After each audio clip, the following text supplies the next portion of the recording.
Oui, je voudrais vous emmener ce soir dans les arrière-cuisines de la voiture électrique, parce que vous avez raison, on l'a présentée comme extrêmement vertueuse, la voiture verte, au fond, la voiture parfaite, sans aucune externalité négative, sauf que il y a en effet d'abord le lithium que vous évoquez, et puis le cobalt. Le lithium, on voit à peu près ce que c'est. Alors on parle beaucoup du lithium. Le lithium, c'est un métal léger dont la propriété, quelle est sa propriété? Pourquoi est-ce qu'on utilise du lithium? Parce qu'il a la propriété de conserver l'énergie.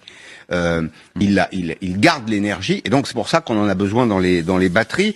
Et la chasse aux terres rares est engagée. Pour le moment, elles viennent essentiellement d'Australie, de Chine et du Chili. Donc c'est un peu l'or blanc que tout le monde recherche aujourd'hui, cet or un peu alcalin que les Américains voudraient aller chercher, notamment dans le désert du Nevada. Et il faut ouvrir des mines. Ils veulent faire ouvrir des mines. Alors Biden a donné des priorités, tout ça, ça répond à des priorités politiques.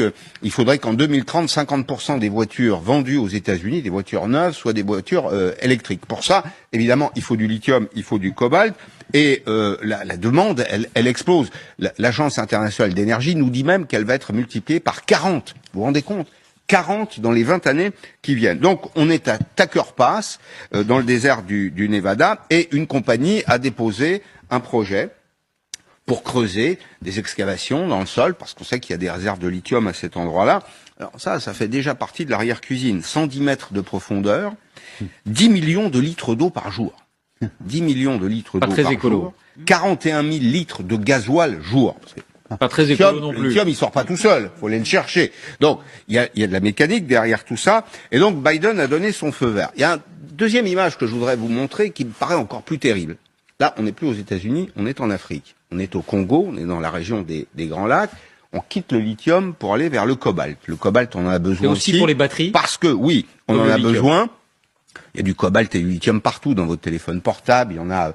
Aujourd'hui, il y a une demande constante. Le monde connecté exige ces deux terres rares. Et regardez ces images. Moi, je les trouve absolument stupéfiantes. Je considère que c'est le prix de notre bonne conscience.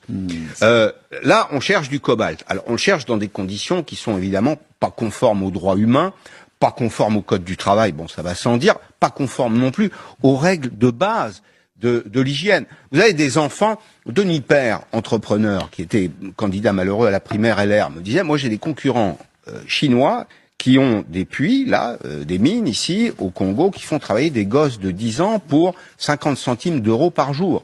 50 centimes d'euros par jour. La matière première est ensuite transférée en Chine, dans des usines où il n'y a aucun droit syndical. Elle est utilisée dans des conditions qui sont complètement contraires aux intérêts de l'environnement. Et ça va se poursuivre. Pourquoi ça va se poursuivre? Parce que au Congo, l'investissement pour ouvrir des mines de cobalt, il est 3 fois inférieur à ce qu'il serait aux États-Unis. Donc je dis aujourd'hui que l'exploitation de terres rares, au fond, c'est un véritable scandale humain, écologique, économique. C'est le prix de notre bonne conscience verte.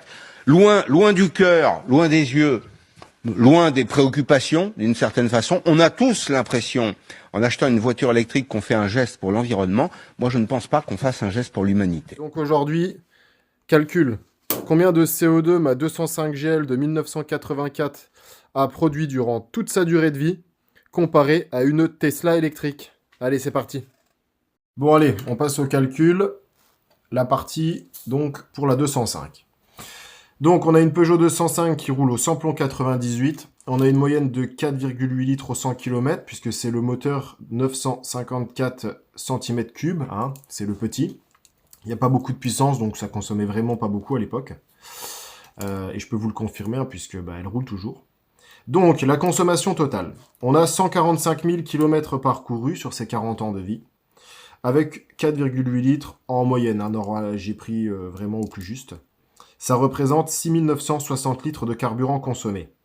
Le samplon 98, il produit 2,31 kg de CO2 donc par litre de carburant brûlé. Donc on fait le calcul, hein, 6 990 par 2,31, ça représente 16 089 kg. Donc ça signifie que notre 205, elle a produit 16 tonnes de CO2 pour 40 ans de service, 145 000 km. Voilà. Donc maintenant, on va passer au calcul qui fâche, à la super Tesla. La Tesla. Alors, on a pris donc une batterie donc de 84 kWh. une durée de vie moyenne de batterie de 8 ans, hein, ça peut être un peu plus, ça peut être un peu moins, et une autonomie moyenne donc de charge à 80% de capacitaire, puisque en fait, tu vas jamais charger tous les jours ta batterie à 100%, ou enfin il y aura des aléas avec les petites balades, donc on prend 80%, parce que c'est jamais du 100% de toute façon. Les émissions à la production de la batterie, 17 000 kg de CO2. Voilà, donc ça c'est des données que j'ai eues donc en croisant plusieurs sources et en regardant des revues automobiles, etc. Le nombre total de kilomètres à parcourir, 145 000. Le rendement charge-décharge, j'ai appliqué 90% puisqu'on a toujours de la perte à la charge-décharge avec la prise, le transformateur, etc., les composants, le véhicule. Et les émissions de CO2 en kilowatts rechargés, 22 grammes de CO2 par kilowatt, ça c'est donné sur le site EDF, donc c'est une donnée qui est fiable également.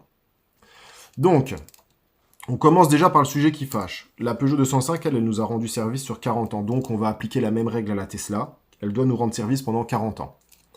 40 ans avec une moyenne de 8 ans par batterie, ça veut déjà dire qu'il y aura 5 batteries. Voilà. Déjà, ça, le temps, d'accord? Ceux qui ne sont pas d'accord avec ça, on fait un calcul, on prend le temps, la consommation, d'accord? C'est un ensemble, d'accord? Ça, ces deux variantes, on est obligé de les prendre, sinon le calcul n'est pas juste. On l'a appliqué à la Peugeot 205, on l'applique à la Tesla.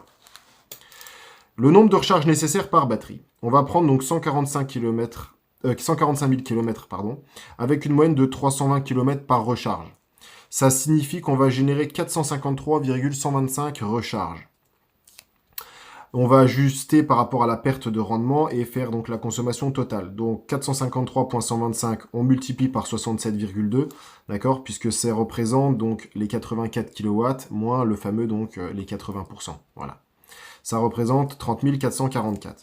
Ces 30 444 là auxquels on va appliquer le petit coefficient donc de 10%, donc rendement charge-décharge dessus, puisqu'on a toujours des petites pertes, ça signifie qu'on va avoir 33 827 kWh à charger donc pour cette fameuse distance. Maintenant, on va prendre donc la donnée de EDF, les 22 grammes de CO2 par kilowatt. Ici, donc on applique nos 22 grammes par rapport à la distance, enfin par rapport à la puissance qu'il nous faut pour faire la distance. Ça représente 744 194 grammes de CO2, autrement dit 744,194 kg. Donc pour une batterie, on va être à 17 000 kg de CO2 et 744,194 kg de CO2. Donc les émissions de CO2 pour une batterie, donc on va mettre les 17 000 kg plus les 744 kg, ça fait 17 744,194 kg de CO2 pour une batterie et les 145 000 km de distance. Sauf que nous, il faut que la voiture elle roule pendant 40 ans pour que le calcul soit juste par rapport à la 205. Donc il nous faudra environ 5 batteries. Après tu peux mettre 4 batteries, enfin si tu veux tu peux faire des variantes, mais tu vas vite comprendre. Il va nous falloir 5 fois 17 000 kg donc, de CO2 donc pour les batteries. Ça représente 85 000 kg de CO2 auquel on va additionner les 744 kg qu'il nous aura fallu de CO2 en termes d'équivalent par rapport au kilowattheure chargé pour parcourir les 145 000 km. On va arriver du coup à un total de 85 744 kg de CO2. Donc, si on fait le calcul, ça signifie, messieurs, dames, que notre 205, elle a consommé donc 16 tonnes de CO2, d'accord, durant 40 ans, 145 000 km.